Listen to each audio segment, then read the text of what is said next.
So I've always wanted to make a top 10 video games from 2016 video, except I haven't played too many games from 2016.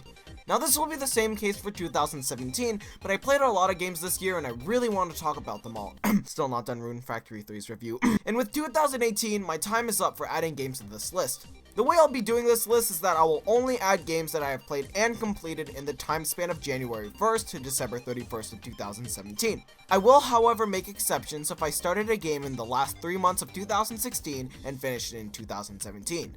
So without further ado, let's get started. Number 10.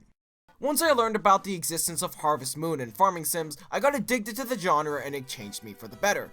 I played Friends of Mineral Town, despite never beating it legitimately well. Skytree Valley, no wait, fuck that game! Story of Seasons and Stardew Valley, and the point is that I've fallen in love with the farming sim genre too. Having gotten bored of game sharking my way in Friends of Mineral Town, which I really should stop, it looks like a really good game, I want to play some more Harvest Moon, but I wanted to find one for the DS, with a good selection of bachelorettes, a gifting system, and a fun farming mechanic.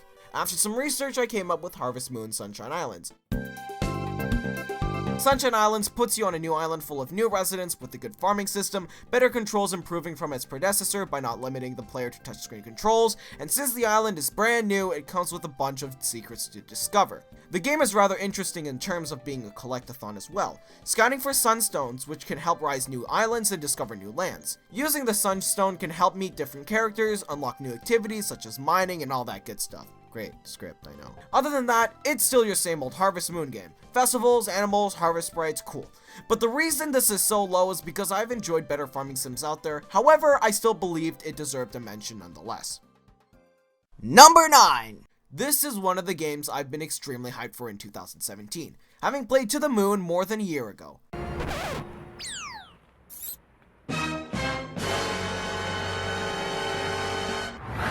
Finding Paradise is a sequel to its predecessor, To the Moon, where two scientists, Dr. Rosaline and Dr. Watts, go through a dying man's mind to fulfill their last wish, whether it be fame, be rich, or to go to the moon. Finding Paradise is a little different, but in both a good and bad way in my opinion. This would have been in my top 5 if it wasn't for that random middle section that I don't want to spoil. To be honest, I compared the game too much to the first one, so I had too many expectations for the game. Although I didn't like Finding Paradise as much as To the Moon, the game itself is still good, with an amazing soundtrack beating the OST of the first game, and besides the odd middle section, has a pretty interesting plot and story. If you haven't played either of these games yet, I highly recommend playing A Bird Story first because that game does some heavy reference and implications of that game. Then play Finding Paradise so you can enjoy the game without expectations, even if there are some references of To the Moon as well, which you can just catch up from playing To the Moon later. And then you can pick To the Moon after. The game was still good and even worth the wait, even if it didn't reach as high as To the Moon did. Get it? Because you go to the moon, you go way up! Number 8 became my playthrough of Pokemon Sun. I decided to play through this game on my own time because I didn't feel like making a shitty Pokemon Let's Play like I did when I was younger. I used to shit on the game being overrated and boring, but to be honest, the game's pretty solid. The new player models are a nice touch, the new Pokemon are pretty dope, the story actually was interesting and engaging, and the game was actually pretty difficult even with XP share on. A lot of people are gonna hate me for this, but I just didn't like the characters. Hal was annoying, Gladion was a meme, Lily's concept art scared me, and everyone hates me because everyone loves them or something, I don't know. Of course I got bored during the prologue, which was so fucking long, I just wanted to play the game already! The trials were a nice try to be unique, but I miss the gyms. Trials felt tedious and boring, and I missed looking at the mechanics of each gym representing their leader's type, and then fighting said leader for a badge. You get a Z-move reward, yes, but it's not a badge, it's just not the same. Still, I think the story was good, and the dialogue and facial expressions made me chuckle at certain points, so I don't really hate the game. I have my complaints, and I'm pretty excited to finish the prologue for Ultra Moon now. Yes, I'm still at the prologue, don't worry, the video's gonna come out soon. Number 7. When Mytopia came out, it had mixed feedback and I can see why. The gameplay felt boring since the Miis act out on their own, being only able to control your character. It's just Tomodachi life but in a fantasy world and this and that. But I actually love the shit out of Mytopia. Mytopia is a game, someone made it, where you throw your Miis in a fantasy world and watch them adapt to it and screw around. It's a lot more than that really. You have a bunch of roles where they be party members, characters that contribute to the plot such as allies and villains, and they're all portrayed by Miis of your choosing or selected at random. You have a bunch of Miis to choose from using Mii Central, so you don't have to use Miis you know. You can have Lucina play as a thief, Megaman play as a mage, or Iwata as the king of a kingdom. The game has different classes too, from warrior to mage to tank. Oh, okay, flower. Alright, female pop star. Alpharad is my favorite idol. Fuck Maki, fuck Luigi, fuck your waifu. Alpharad is best girl. Number 6. I had trouble picking out a fighting game for this list since I played so many different kinds, such as Touhou 14.5 and Rivals of Aether. I can safely say that I've decided on one now.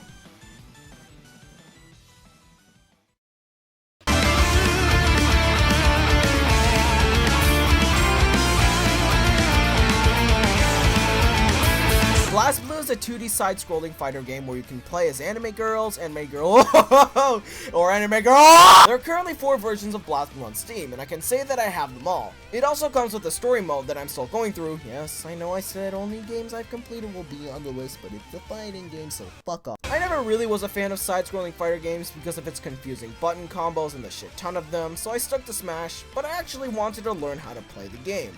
I'm really enjoying BlazBlue, and I'm really hyped for cross-tag battles since Team Ruby is crossing over to BlazBlue, which is pretty fucking lit. Also, the characters in game constantly imply Noelle is flat, and I think that's amazing. Flat is just as flat as okay! Number 5. Wow, I put a hack on the list. Oh no!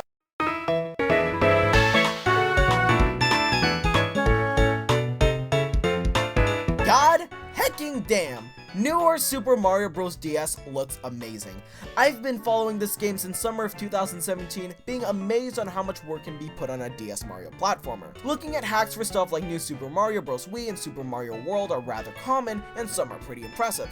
Newer DS gives the original New Super Mario Bros. A complete makeover in terms of soundtrack, level design, and to choose what character you want to play as! The menus are amazing to look at, the game feels great with a bunch of cool pro mechanics, and it's so much fun bathing in the nostalgia in the form of a ROM hack like this, since New Super Mario Bros. Was actually my first Mario game.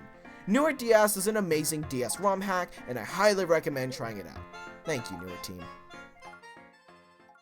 Number 4. I'm fucking disappointed in Natsume for owning the name Harvest Moon and making it ass. Hey, let's make a game and take out everything that made it good in the first place. Who needs gifting when you can just talk to them every day? Who needs hard events when you can get the same old 12 lines of dialogue every fucking day? Who needs fun and unique festivals that don't require cooking, fishing, or anything creative and unique? Hey, let's make it Minecraft! Thankfully, I was able to learn the real good Harvest Moon games went under a different name due to copyright problems.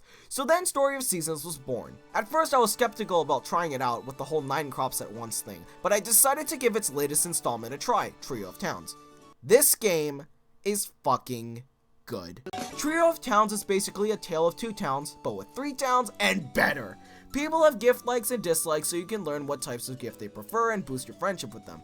Every character in the game has at least one friend event, letting you learn more about their personality, and there are a total of 8 hard events for each bachelor and bachelorette. Can I also mention that there are 6 of them? 6! And there are 3 towns too with their own culture and festivals, each with unique villagers with different personalities and designs and interesting character development events! This is what I've been missing all my life. What the Trio of Towns is a game that kills all my free time. There's so much to do in the first few days of the game, and the more you play, the more things there are to do. Try, learn, and explore. The game provides you with so much content, but not too much to be overwhelming. With the new boyfriend-girlfriend system, you can unlock new dialogue with your lover and even unlock some additional events during days such as your birthday or specific festivals. And your lover doesn't just feel like some sort of goal in the game and then nothing happens after you get there and then there's nothing left to do. The more you play, the more stuff the game has to offer, making more hours of playtime. The fact that this game is number 4 on the list is scary, since the game is already one of my favorites of all time. Number 3. I saw this game on in my sub box by Markiplier and I thought, oh my god, this looks like something that can replace Undertale, and I immediately added it to my Steam wishlist. Eventually, I bought the game and tried it out. When I started playing the game, I was rather spooked by how interesting the game's fourth wall breaking was. I should probably tell you what the game is now so I can put background gameplay.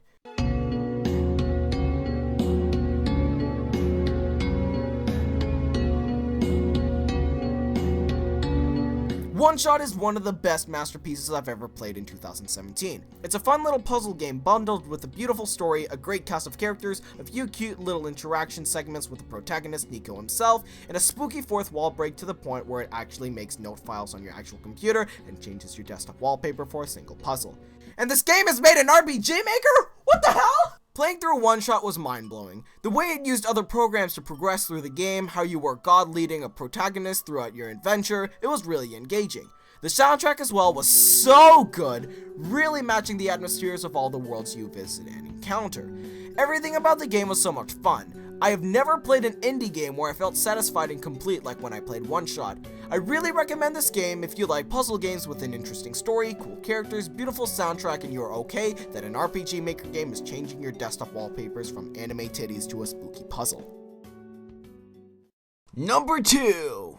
My top 2. Oh no, and neither of these games came out in 2017! Well, what these two games have in common was that both soundtracks were ripped by Silva Gunner, and by watching those rips, I was introduced to the games.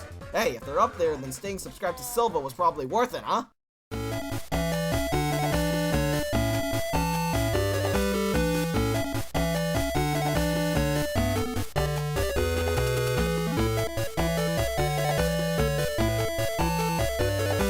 Swordcraft Story.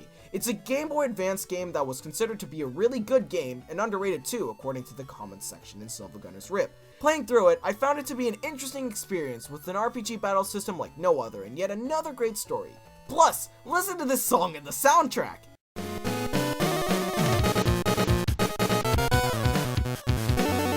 Now, you've heard of farming simulators, but have you ever heard of a blacksmith simulator?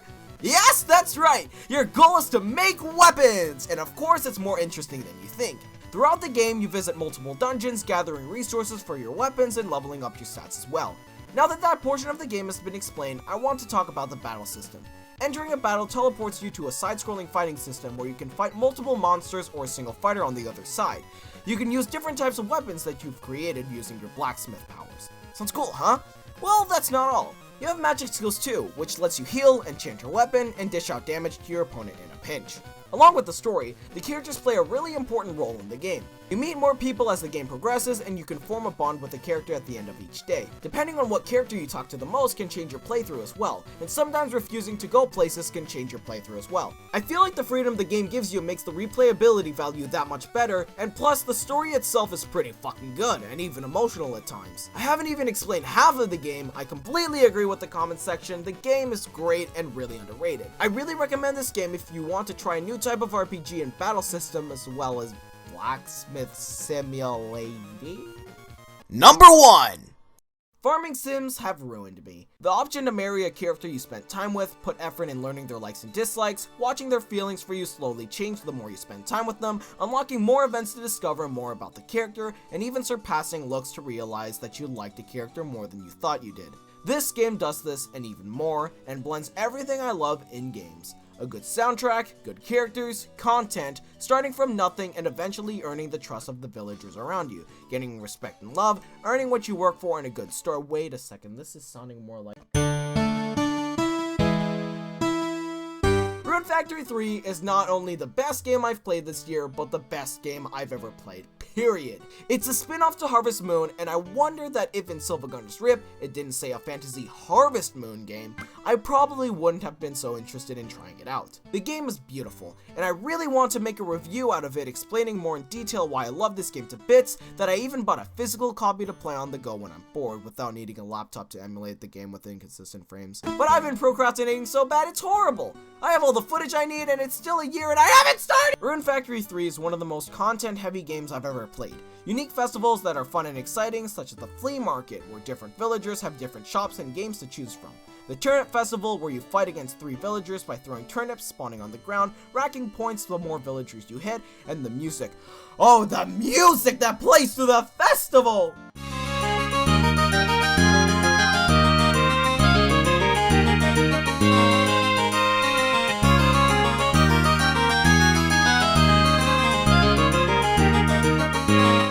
First 2 Rune Factory games, the town feels so lively.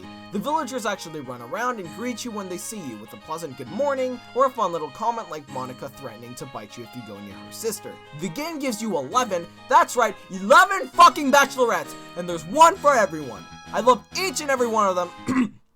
With each having a bunch of events that come from the bulletin board in front of the town. And when you become more friendly with the bachelorettes, they send you letters personally asking you for help, and what happens during those requests get more sweet and cute the farther you get, and I love it. The more you get to know a villager, they start becoming more friendly, and when you get friendly with the bachelorettes, you can take them on dates and have different conversations with different girls depending on where you take them. Being a fantasy Harvest Moon game, it has magic and monsters and boss battles, with a bunch of weapons that are all different in how they work, like axes, hammers, swords, dual blades, too much to name. If anything, the game does the best job at introducing you to the game out of all the Rune Factory games, so you can get into it, not get bored after 20 minutes, know what you're doing, and work your way up. It shows just a portion of what the game has to offer, which gives you the free time to explore more about what else the game has. There's even things you can do on the side, like build a pharmacy to create medicine to bring in dungeons, build a forge to upgrade weapons and tools, buy a bunch of cooking supplies to make different types of food, and build a barn to tame animals and ride them around the fucking town. Woohoo! Hey, Colette!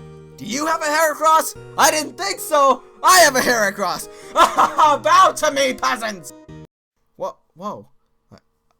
I don't know what came over me. There's just too much I want to talk about that's in the game, but I really recommend it if you like what you heard right now. Though the one downfall of the game, and I'm aware that there's more negative parts about the game, is that the protagonist is male only. But to be fair, if there was a girl protagonist, there might not be 11 amazing wives to marry, but I'm just complaining about this point. I've played a bunch of gems last year, and I hope with the Switch I may be getting this year, I'll be playing a bunch more great games on there as well. I hope you all enjoyed the video, and maybe you liked the game and now I influenced you to try it out for yourself. I try to make it spoiler free without really spoiling what parts of the story made the game interesting and stuff, so I hope I did a good job. If you liked the video, like it a fucking course, and subscribe so you can see more content. With that being said, I'll see you all in the next video. Also, Psyche, best girl. No, not the Toho one.